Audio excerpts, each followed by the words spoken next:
All right, welcome to the NIRSA Regional Flag Football Director of Officials webinar. My name is Jason Gant from Farmingdale State College, and today I will be presenting with DJ Doss from Kennesaw State University. DJ. As Jason said, I'm DJ Doss. I'm the Senior Coordinator for Intramural Sports at Kennesaw State University, and my contact information is listed on the slide. And once again, my name is Jason Gant. I am the Director of Campus Recreation at Farmingdale State College.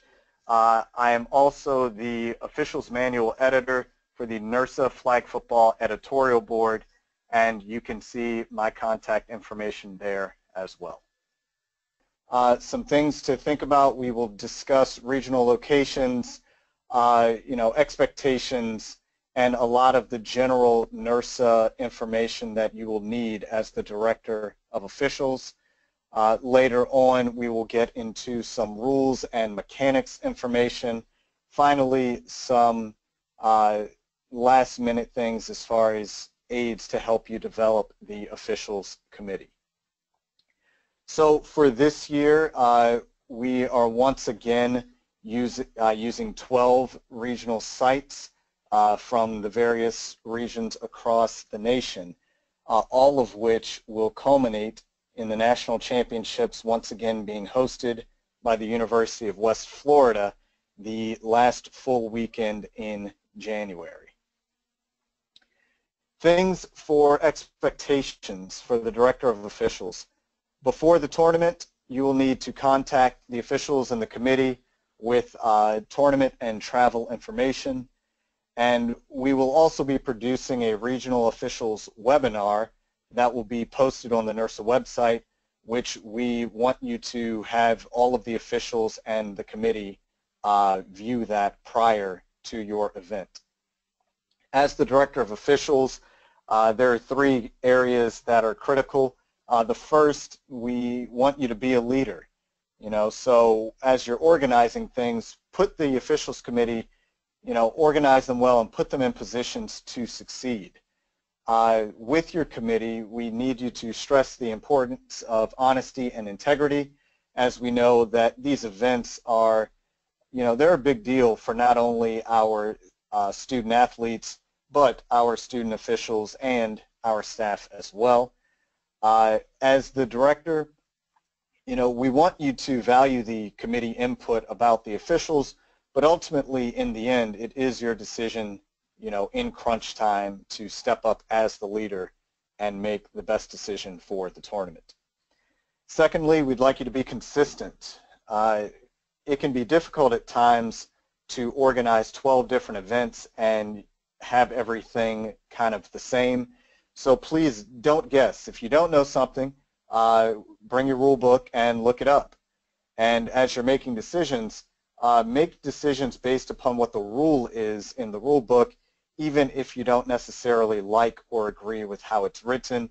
Once again, from a consistency standpoint, if we can utilize the rule book, officials manual kind of as it's written in the book, then when an official from the Arizona State Regional will do things the same as the official from Nebraska, as the same as the official from the Springfield, Massachusetts Regional.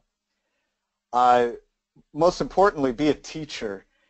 Everyone, especially our students, are there to learn, and awards, while important as it relates to advancing to the national tournament, they must be secondary to this experience. We are still here to develop our students.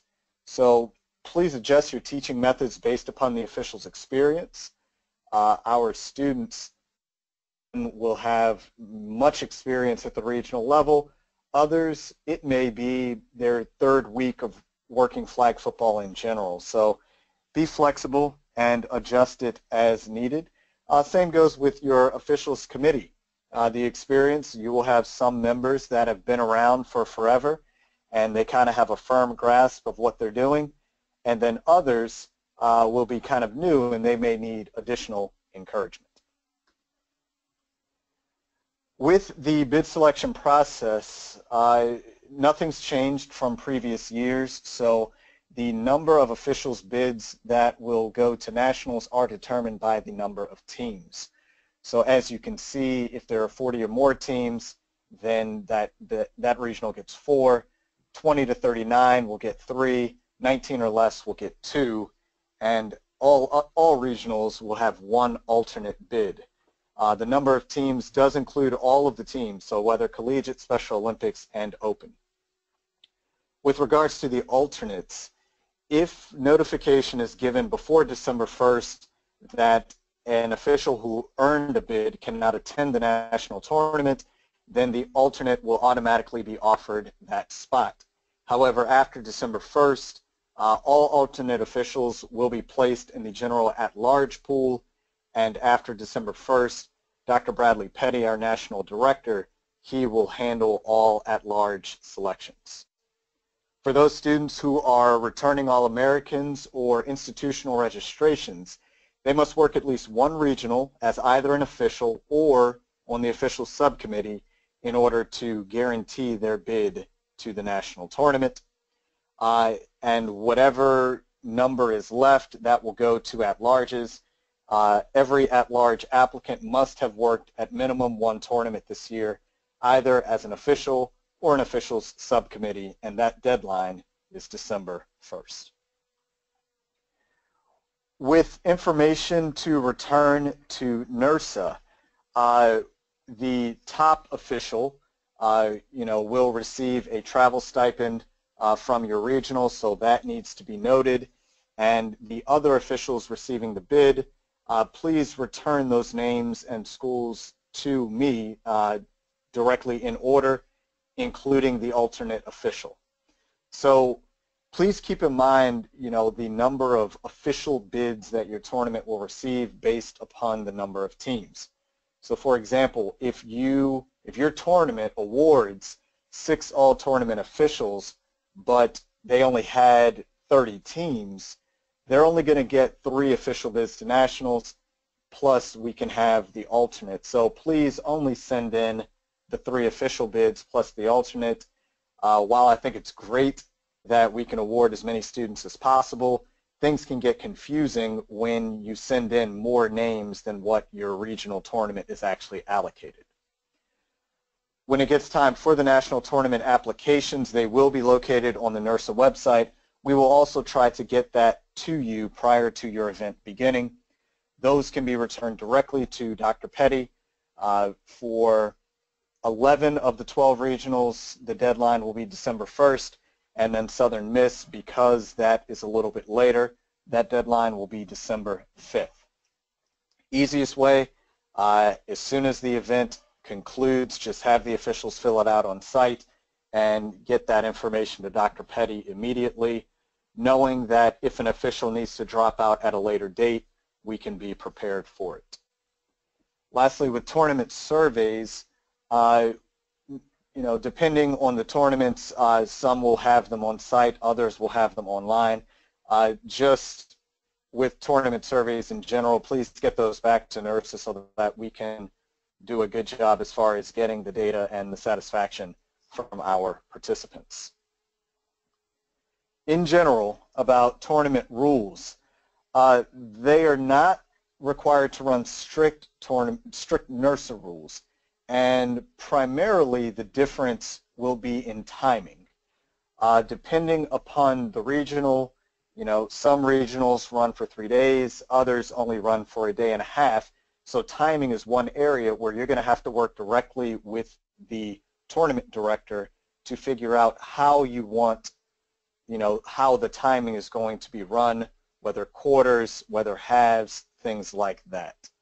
Also, as you're conducting your clinic, remember that most of your officials that will be there, they are all going to be coming from various sets of rules, whether it's timing requirements, whether it's co-rec requirements, and many officials will not have 4-person crew experience. So keep that in mind. Although, we expect our officials to be able to adapt, remember that you may have to have, additional teaching to the officials to make sure that they understand the differences between what they perhaps do on campus and what they can do at the regional. Same goes with unsportsmanlike conduct and disqualification procedures and requirements.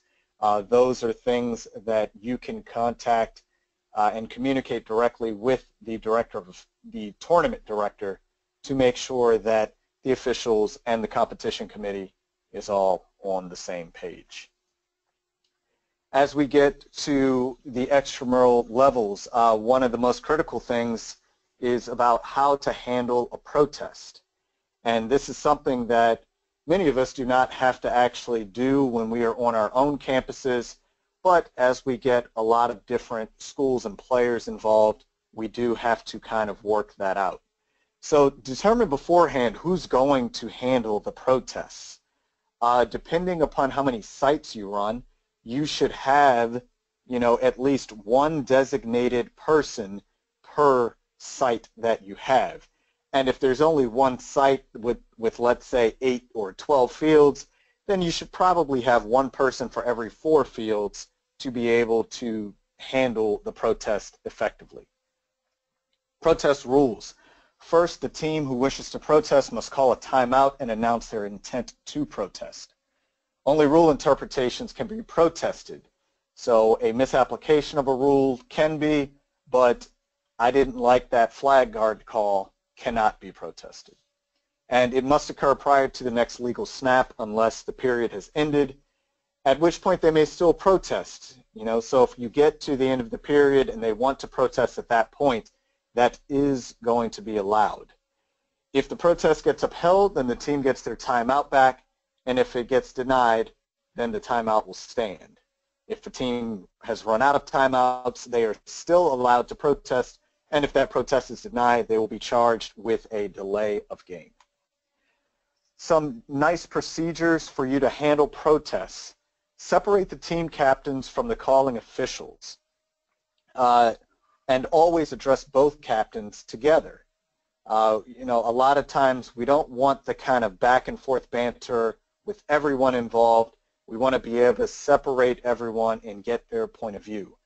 So first, start with the captains and make sure you understand exactly why this person is protesting, and then you can address the officials to ask for information on what their ruling on the field was. Once you have kind of figured it out, deliver your ruling to the captains first so that they understand and can communicate that information to their teams, and then you can deliver your ruling directly to the officials. Best practices, quote the rule book, and if needed, show them the exact rule in the book. And remember, there will be times where they're just frustrated and they want to vent, so have good customer service, listen and be understanding, and remember that you are representing the tournament and the region and NIRSA as a whole. So as we move forward, I'm going to pass it over to DJ, who is going to speak on some recent rule changes. Yes, so we're going to talk about the rule changes that took effect last year. So hopefully a lot of this is review and not necessarily anything new that's coming down the pipe. We're going to start with the rule changes from last year, and then we're going to talk about some point of emphasis pieces from mechanics and a rule standpoint as well. So the first major change was that a period will be extended by an untimed down if a foul or something along those lines, one of the scenarios that's outlined in the rule book, occurs during a down in which time expires. So the difference there is we used to say that you had to have a clean play to finish, and that's not necessarily the case. We could run a play and then during the dead ball period have the time run out, and we would end the ball game or the period, whichever the case is for that situation. On the minimum line players, this was also a pretty big change for everybody. The snapper is now the only person that's required to line up on the line of scrimmage, so they do not have to have a certain number of players within a yard of the line of scrimmage as long as they have that snapper that is on the line. The last major change we're going to talk about is the dead ball fouls, where our 10-yard dead ball fouls will, if they both occur before the penalty administration. So any 10-yard fouls that remain after we've offset each 10-yard foul by opposing teams, we will enforce, and this is not the case for 5-yard dead ball penalties.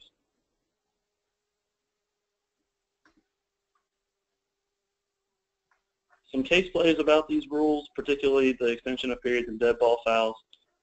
During the extension of period, on 3rd and goal, 10 seconds remaining in the 2nd or the 4th period, A1 completes a pass to A7, and then A7 is deflagged at the B10. On the play, A1 is roughed.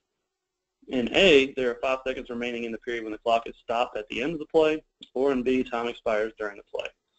In 1, we're going to set it up 1st and goal from the B5, and the clock's going to start on the ready for play.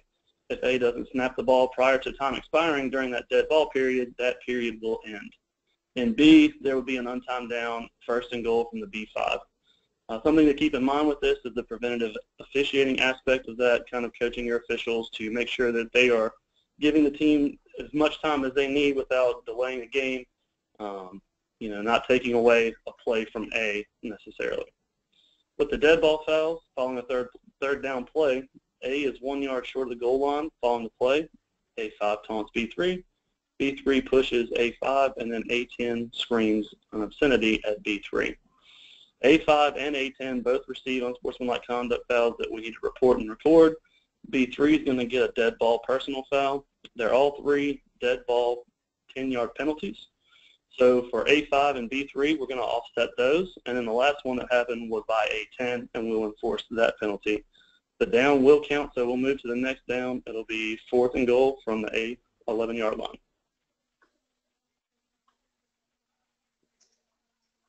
Some correct clarifications or points of emphasis. The first is the crew communication.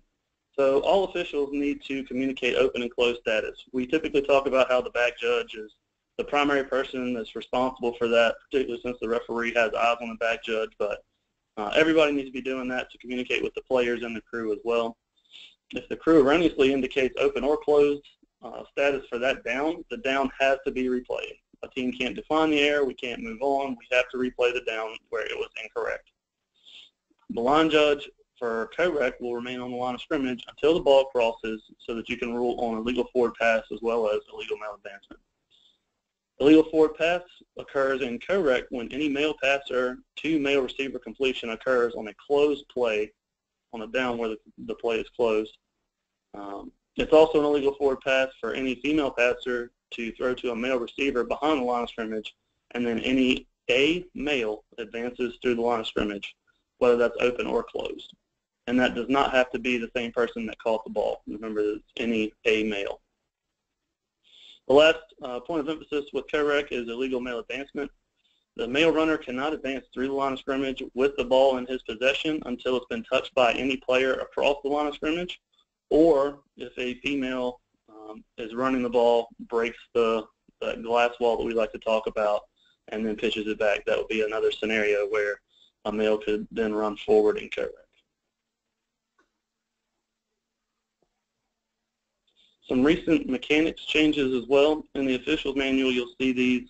The game pacing and tempo is one of the first ones.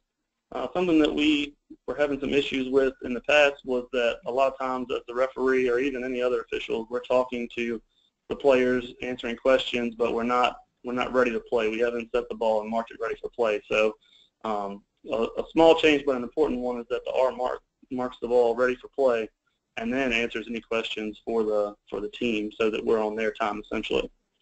With a hurry-up offense, we do not need to announce the down or the distance if A has already started their cadence. So if A is already in it, set up, we don't need to announce the down and distance because we could throw that team off, and that's not something that we want to do for those teams. The last one is preventative officiating responsibilities. If a player lines up in the neutral zone, move them back onto their side as best as possible. The line judge no longer has the state line as good either because we don't have that minimum number of players on the line requirement any longer.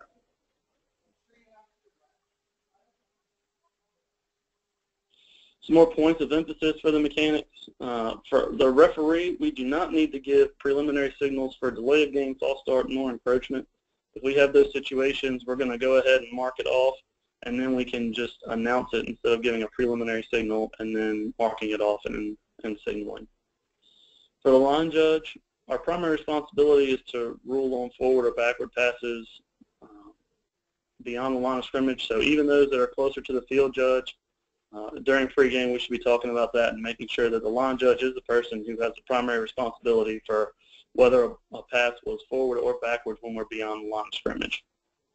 For the field judge, your primary coverage of the goal line and the zone lines to gain on 3rd and 4th down. That's the situation where we're communicating my line as the field judge and understanding what that means when a play ends close to that zone line to gain or that goal line on 3rd and 4th down. The field judge has the primary coverage and should be making those rulings. The back judge will announce the time frequently throughout the game. Under 2 minutes in each half, loudly announce the time and clock status after every single play. This is also still important even if we have a scoreboard out there. Teams can see it, but they might not be looking at it, so we're going to give the teams the same treatment no matter what. If we're under that 2-minute warning in each half, we're going to loudly announce the time and the clock status. As a crew, if there are multiple flags that are thrown, we need to come together and talk before we take it to the R. For the line judge, field judge, and R, we should all walk off the penalty independent of each other. So that means that we're not looking across the field at each other and watching each other mark it off, because that kind of defeats the purpose of checking and balancing each other as a crew on our penalty enforcement. Something we hit on last year as well, we're going to talk about communication between the line judge and field judge and the bunch play, two big pieces from last year. For line judge and field judge communication, 95% of the time, our field judge should be making those rulings initially. If it's a short call, hopefully the field judge is going to come out and sell it.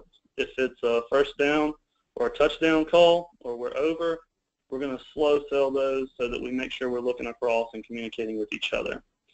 That 5% of the time really is only situations where the play is pretty much right in the line judge's lap, right in front of the line judge, for the line judge to make that ruling. With the bunch play, we have seen that fairly frequently at tournaments, especially. So we need to be able to talk to our officials about how we officiate this appropriately as a crew. So it's not just the responsibility of the R and the line judge watching players. Everybody has players that they should be watching. It's important to remember that the runner cannot initiate contact through a defender that's established himself. The offense also cannot displace an established defender, so that doesn't necessarily just mean the runner. If a blocker comes off the line and then displaces a defender that is already set, ready to go, we should have a foul on those plays. The defense also cannot split offensive players who are shoulder to shoulder. So there's no situation where if two offensive players are shoulder to shoulder with each other, the defense should not be coming through them legally. So the last piece is the diagram, which is very important and very helpful. So if you can get your hands on this or create your own, it's definitely helpful to show your officials at the tournament.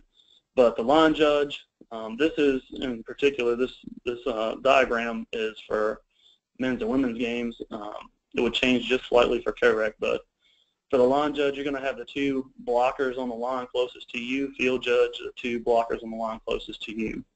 For the back judge and the R, you can see that for this men's and women's game, the back judge has the guard or the blocker closest to the snapper and also the snapper. And so the R is also going to share responsibility of the snapper and the quarterback or the snap receiver as well. And again, that would change in co-rec, so that's something that you want to pregame and discuss with each other to make sure that we don't have sets of eyes on multiple people, because everybody should be taking care of two players in that situation.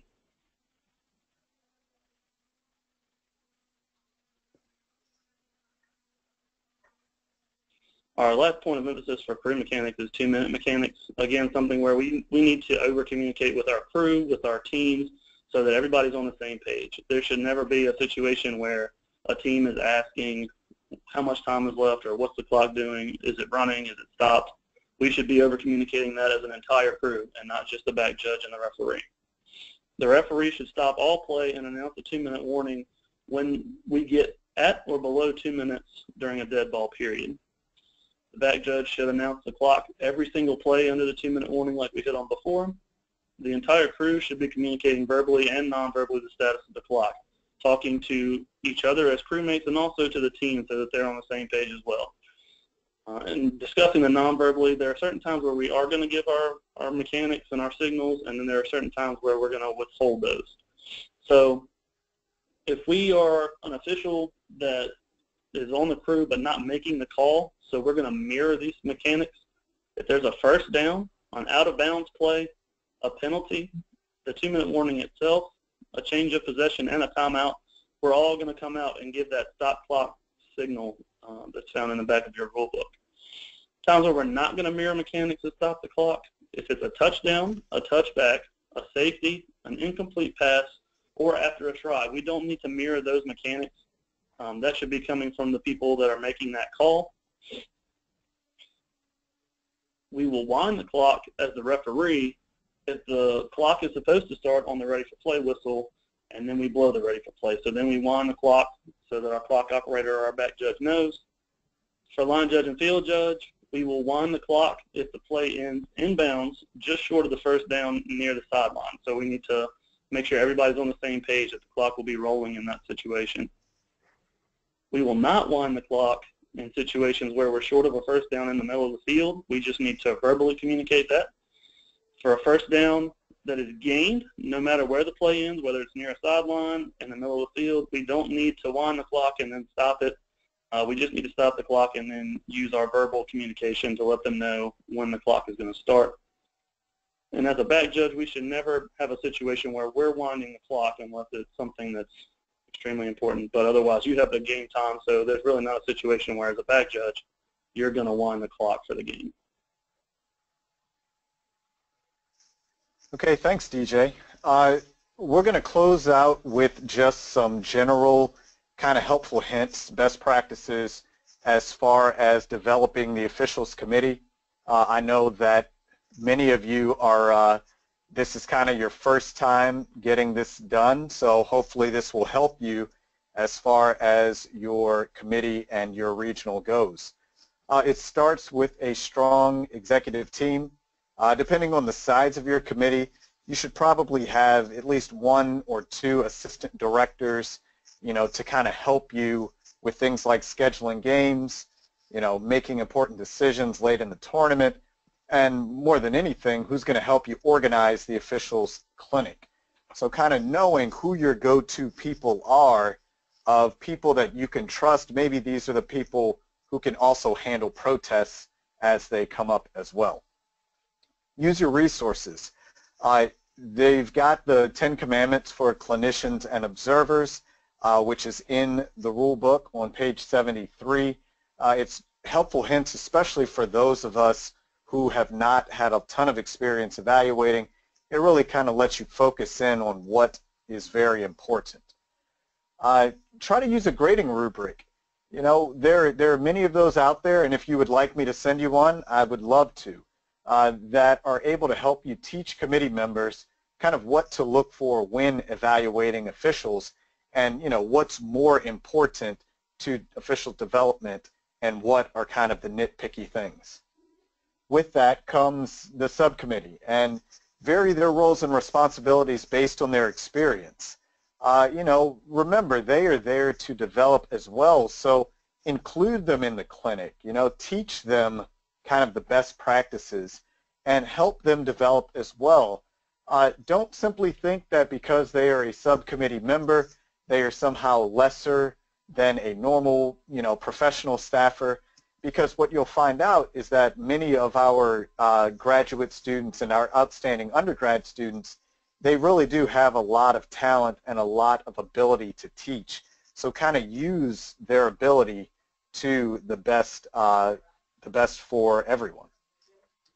But once again, this is primarily about student development. So when it comes down to selecting the top officials and which officials will earn the right to go to the national tournament, that really is your job and not necessarily the job of the entire committee. The purpose of the committee is to develop students into better officials, teammates, and leaders. As such, the committee as a whole must develop all officials on all days and not just focus on ranking them. Oftentimes, our weaker officials or our less developed officials, they're the ones that need the most attention on Sunday or on the final day as the tournament progresses deep. And if we are, as a committee, if we are more worried about ranking them, then we are actually going to do a disservice to some of our younger officials who need that extra development. For you and your assistants, assistant directors, you should try to collectively observe all officials at least once. And frankly, it's not critical for every member of the committee to focus on seeing every official at the tournament. Depending on who, how many teams you have and how many officials you have, sometimes it's actually not possible. But what we've also found is that if committee members are so focused on observing every single official, then oftentimes they are not able to give back the high quality feedback that the officials need to really grow as a group. Last but not least, if possible, give everyone a game on the final day. All of these students have sacrificed their weekend and their time, travel, money for the opportunity to work. So, if you can, and it is not endangering the integrity of the tournament, you should probably be able to allow every official an opportunity to work on that final day, or at least, to the best of your abilities to get them as many games as possible. The number one overwhelming complaint that we get from officials is that they put in the time, the effort, the energy, and they don't have enough games to show for it. So if we can do our job and kind of provide an environment that's fun, that is learning oriented, and that gives them the opportunity to gain that experience, then that is really where we can have a significant positive impact on our students. That's about all we've got as far as our presentation goes. If you have any questions, feel free to email me directly, jason.gant@farmingdale.edu, and I'd be willing to give you a lot of the different materials out there. I'd also like to once again thank my partner in crime here, DJ Doss from Kennesaw State, and on behalf of the two of us and the NIRSA Championship Series work team, we wish you nothing but the best and a very successful regional tournament flag football season. Thank you.